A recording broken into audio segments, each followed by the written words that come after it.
रही पीपर छाम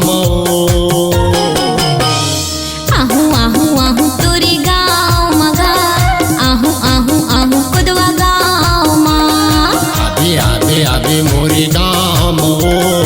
आबे आबे आबे कुदवा गाम मो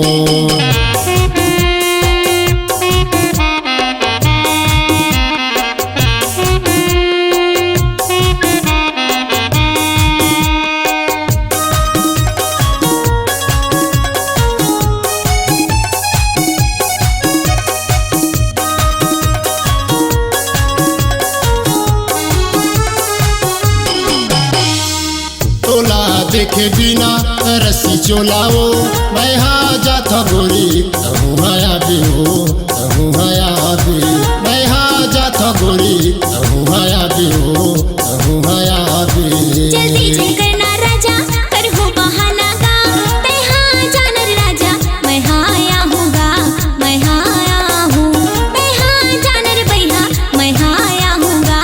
मैं हाँ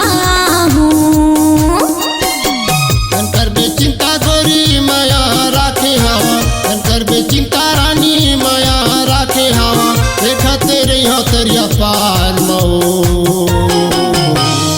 आहू आहू आहू तोरे गाँव मगा आहू आहू आहू कुदवा गाँव माँ आबे आबे आबे मोरे गाम आबे आबे आबे कुदवा गाम मो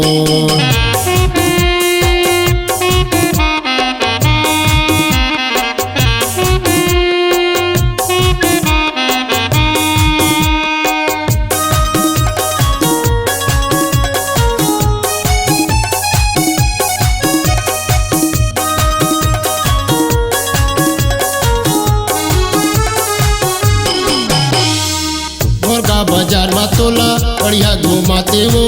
रंग बिरंग के मुंदरी तोला पहनाते हो तोला पहिराते रंग बिरंग के मुंदरी तोला पहिराते हो तोला पहिराते झंडे डराना भैया कर ले विश्वास गा घर में तुरिया हो भैया चूरी पहना बेगा मुंदरी पहना बे घर में तुरिया हो भैया चूरी पहना बेगा मुंदरी पहना बे कर ले करार रानी जल्दी तैयाबे हो कर ले करार गोरी जल्दी तैयाबे हो देखा तेरे या मचालो आहू आहू आहू तोरे गाँव मगा आहू आहू आहू कुदवा गाँव माँ आबे आबे आबे मोरे गाम आबे आबे आबे कुदवा गाम मो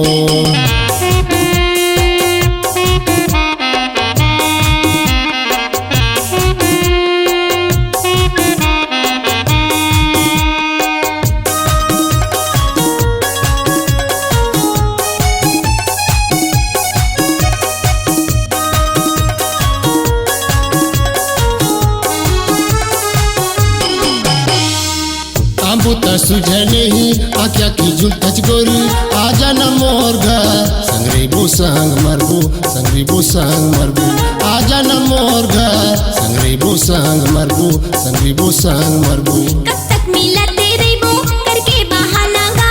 लाके बाराती राजा मोला ले जाना गा मोला ले जाना लाके बाराती राजा मोला ले जाना गा मोला ले जाना जिंदगी भर माया बाटो दोनों जन संग मरी के जिंदगी भर माया बाटो दोनों जन संग मरी के आके मोरे घर मो आहू आहू आहू तोरे गाँव मगा आहू आहू आहू कुदवा गाँव माँ आबे आबे आबे मोरे गाम आबे आबे आबे कुदवा गाम मो रास्ता जो हाथ रहा तोरे नाल के रास्ता जो हाथ रहा तोरे नाम के देखा तेरे पीपर छाम आहू आहू आहू तोरे गाँव मगा आहू आहू आहू कुदवा गाँव माँ आबे आबे आबे मोरे गाम आबे आबे आबे कुदवा गाम मो आहू आहू आहू तोरे गाँव मगा आहू आहू आहू कुदवा गाँव माँ आबे आबे आबे मोरे गाम आबे आबे आबे आबे कोदवा गाम मोर। अपनी आवाज को दीजिए एक नया मुकाम। डिजिटल रिकॉर्डिंग की दुनिया का जाना पहचाना नाम स्वरांजलि, जहां गूंजती हैं ध्वनियां अपनी माटी की सौंधी सुगंध के साथ। छत्तीसगढ़ी संगीत के विविध रंग जो पहुंचाते हैं पूरे प्रदेश में डिजिटल रिकॉर्डिंग के संग। स्वरांजलि स्टूडियो, नेमी चंद गली नंबर 2, गंजपारा, रायपुर।